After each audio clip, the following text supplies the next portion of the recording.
respon. Oh, iya.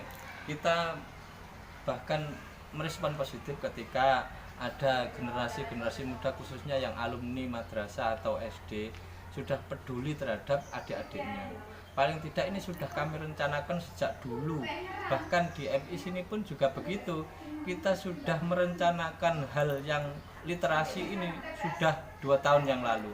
Apalagi ini sudah menjadi program Pak Bupati literasi. Terus sebagai informasi saja, tujuan dari perpustakaan kita itu kan ingin meningkatkan minat baca dari anak-anak SD dan masyarakat pada umumnya, dan juga mengurangi kebiasaan anak-anak untuk bermain gadget itu. Menurut Bapak, sebagai seorang pengajar, sebagai seorang orang tua, apakah tujuan kami itu sudah sudah menjadi sesuatu jalan buat anak menjadi seperti itu, sesuai dengan tujuan memang itu salah satu tujuan di antara yang akan kami harapkan. Paling tidak ada nilai positif. Apalagi yang kemarin sudah sering kali kami sampaikan ke anak-anak, paling tidak kurangi main HP. Nah, kebetulan pada saat ini ada program yang disampaikan oleh adik-adik khususnya di generasi muda Gampang Sejati, ketika punya niat yang sekiranya bisa membangun hal seperti itu, maka nilai positif bagi kami yang bisa membantu dalam hal proses literasi ini.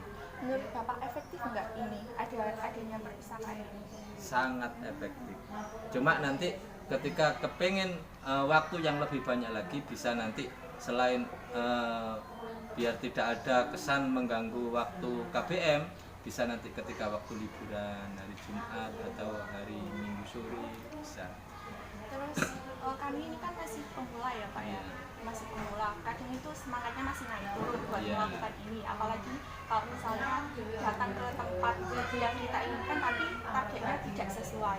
Nah, mungkin Bapak punya motivasi gitu buat kita agar semangatnya nggak naik turun. Nah, seperti halnya yang tadi malam kami gambarkan, paling tidak program awal sampaikan dulu niat adik-adik ini ke paling tidak pemberitahuan ke Pak Kades. Kita nanti mungkin dari pihak pemerintahan desa akan memfasilitasi hal, bahkan ruangan pun mungkin nanti akan disediakan oleh Pak Kades. Nah, kaitannya dengan itu maka nanti bisa terfokus. Oh, Desa Gampang Sejati ternyata dari generasi muda bisa menerbitkan satu bentuk perpustakaan yang ada di Balai Desa, dan nanti bisa paling tidak itu minat anak-anak untuk digiring ke sana fokus satu tempat. Terus mungkin ada pesan buat kami dari anggota-anggota perpustakaan supaya menjalankan ini tuh lebih baik ke depannya. Ya, satu pesan saya, kita tetap selalu harus optimis. Apapun yang akan kita lakukan, awali dengan optimis, jangan pesimis dulu. Jangan minder ya, kita biasa bergaul di masyarakat biar nanti ada kesan, oh bocah-bocah itu kok seneng ya anak apa ngono tak ngongkoni melok rono. Alhamdulillah.